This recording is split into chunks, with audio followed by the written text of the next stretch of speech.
Pedro, a reação dos bolsonaristas a essas investigações tem sido sempre um vitimismo muito grande.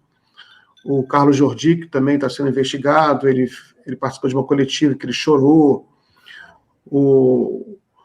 Todos eles, né, os quadros estão alegando perseguição. O Ramagem também veio a público divulgando nas redes sociais, dizendo que não queriam que elegiam um prefeito de direita no Brasil. Acho que é como se faltasse prefeito de direita no Brasil. Mas, enfim, eles estão forçando essa barra e dentro da bolha deles, né, eles conseguem. Como você vê essa estratégia, né? Estratégia jurídica, né? É uma estratégia jurídica, eu acho isso, né? Como é que você vê isso? Não é só jurídica, ela é política, ela é da essência da linguagem deles, viu? Tem um livro que chama Tambores à Distância, você deve conhecer, que é excelente como um design da extrema-direita no mundo contemporâneo. E o Murral lá, que é o cara que escreveu, ele tem uma coisa interessante, ele é um pesquisador acadêmico, para mim jovem, né, na idade que eu estou, mas ele em si é já maduro, e ele é muito interessante o método que ele teve. Ele no início da pesquisa, ele já tromba com um problema ao pesquisar a extrema-direita. As várias correntes, são várias correntes que pensam diferentes entre si, algo muito mais complexo do que a gente querer sintetizar num conceito extrema-direita. É até um equívoco isso, quando você passa a olhar com mais rigor o fenômeno. Mas ele observou que era muito difícil porque não havia aquela sinceridade mínima na extrema-direita. O que significa dizer? Eles não expunham para terceiros ou a público claramente o seu projeto. Não havia essa exposição, né? Eu creio que, e aí está óbvio, porque na realidade eles são muito anti-humanistas, né? E é muito difícil sustentar suas ideias. Eu tenho feito uma pesquisa pessoal ultimamente com o Brasil Paralelo, uma série desses sites de extrema-direita brasileira. Se a gente olhar com atenção, olhar o adversário, for lá pesquisar, nós vamos ver, eles defendem, a maioria deles, por exemplo, um Estado católico, um Estado confessional, ou católico ou cristão. Eles são contra o Estado laico. Eles são abertamente contra a democracia. Abertamente. Né? Quer dizer, propõe um reacionarismo assumido. Né? Os autores que os inspiram, Donoso Cortez, De Maistre, Guinon, são autores, Bonaldo, são autores que foram antiliberais e antimodernos. A antimodernidade é uma forma de pensar, aliás, por incrível que pareça, uma forma de pensar própria da modernidade, não há nada mais moderno do que um antimoderno, né? Imagina você, Miguel, ver na Idade Média um antimedievo, era decapitado. Mas, de qualquer forma, é um pensamento que não é contra apenas a esquerda, é contra a modernidade, né? Extremamente autoritário e assumidamente autoritário. Esses também libertarianistas, etc. Ou seja, eles não expõem claramente a público esse seu ponto de vista, porque isso lhe cria problemas, né? Por exemplo, os católicos ultraconservadores que são de extrema-direita defendem um Estado de confissão católica. Vão ter que matar os protestantes, inclusive os pentecostais, que são seus aliados? É isso que eles propõem. Né? Não digo matar, mas persegui-los. Né? Então, esse tipo de questão não é exposto a público. E eles adotaram como estratégia de linguagem o puro falseamento. Tanto que esse pesquisador que eu estou falando, ele teve que usar a infiltração como método de pesquisa. Ele se infiltrou na Ku Klux Klan americana, em organizações de extrema-direita europeia, estava vindo se infiltrar no bolsonarismo, quando surgiu a pandemia ele não pôde vir. Mas essa é uma observação que ele já faz no início da obra dele, que tem todo sentido, né? Então, é método dessa gente mentir, falsear, esconder, né? E mentir como método, sabendo que é mentira e que aquilo é um absoluto falseamento da realidade. Daqui a pouco eles vão estar falando, não tenham dúvida disso. Eles vão estar falando que essa BIM paralela é a criação do Lula.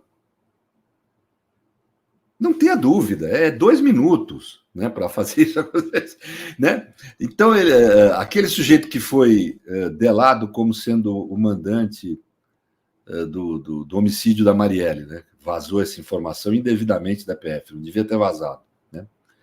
Mas, de qualquer forma, houve essa delação. Já estão falando que ele é petista, quer dizer.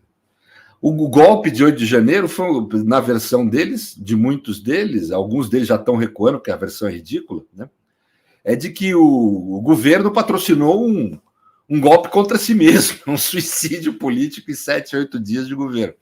Então, essa gente produz falseamento, inverdades, né? Agora, no caso do padre Júlio, produziram aí uma suspeita grave de que produziram um falseamento de um vídeo falso, para arrebentar a imagem de um sujeito cuja o grande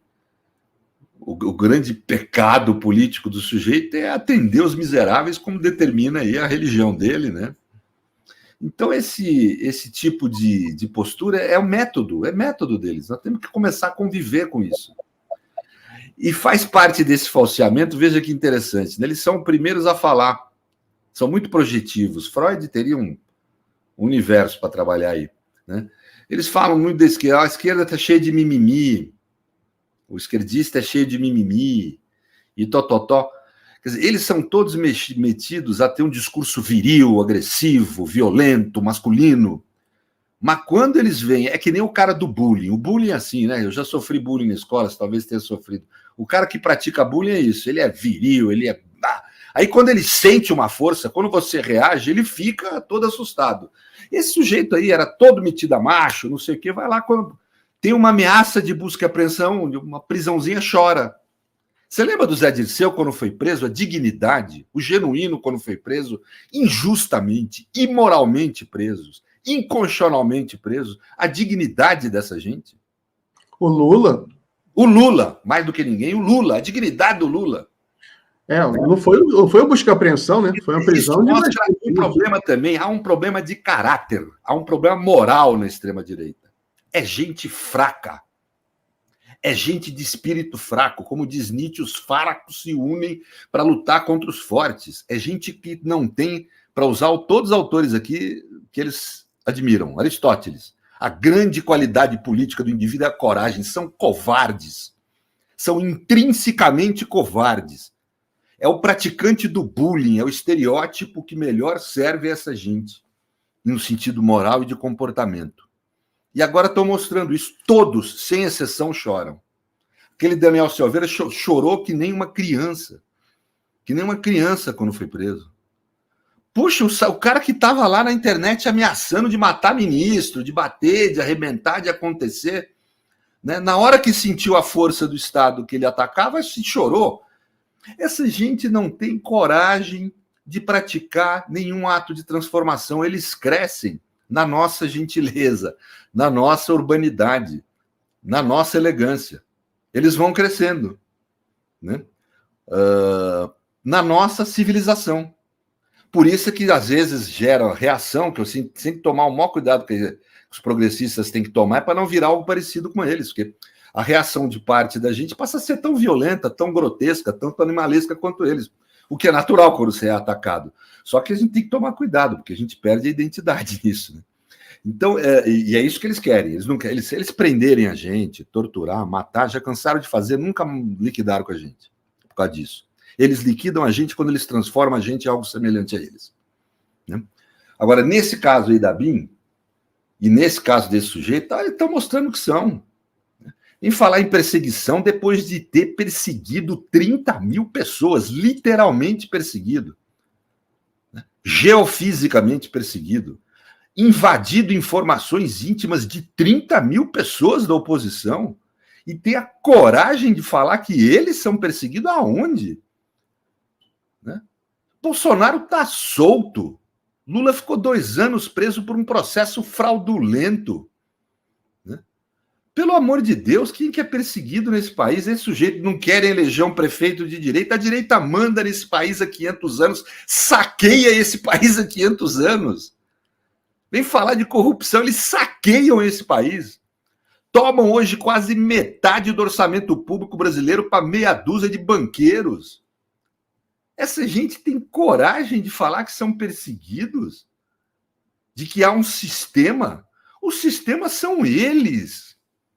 Eles são o Rottweiler da elite, da burguesia brasileira. Quando precisam, soltam a focinheira dessa gente. Quando há uma ameaça desse país virar minimamente civilizado, eles soltam o Rottweiler, porque isso aqui é feito para ser um capitalismo periférico do mundo. Isso aqui é feito para ser uma colônia. Né? Isso aqui é feito para ser incivilizado. Né? Para ser o lugar da barbárie, não o lugar da civilização. E quando isso aqui ameaça, em todos os momentos históricos, ameaça, tem um tramo de civilidade, eles soltam esse Rottweiler agressivo, mas aquele que se toma um chute no focinho sai ganindo, que é o que eles estão fazendo hoje, estão ganindo. São Rottweilers ganindo, né? Com medo do chute que tomaram no focinho. Né? Então eu acho que nós não podemos vacilar com essa gente. Isso aí é o mal da humanidade. Né? Isso é o esterco da política brasileira, né?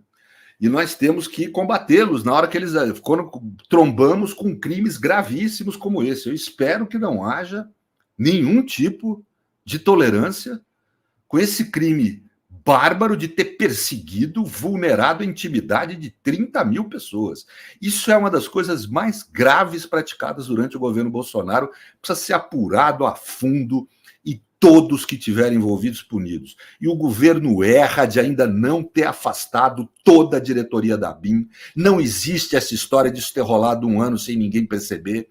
Né? Isso não existe. A diretoria inteira da ABIN está comprometida, tinha que ser afastado de imediato, ser substituído por gente decente e ser feita uma refundação dessa instituição.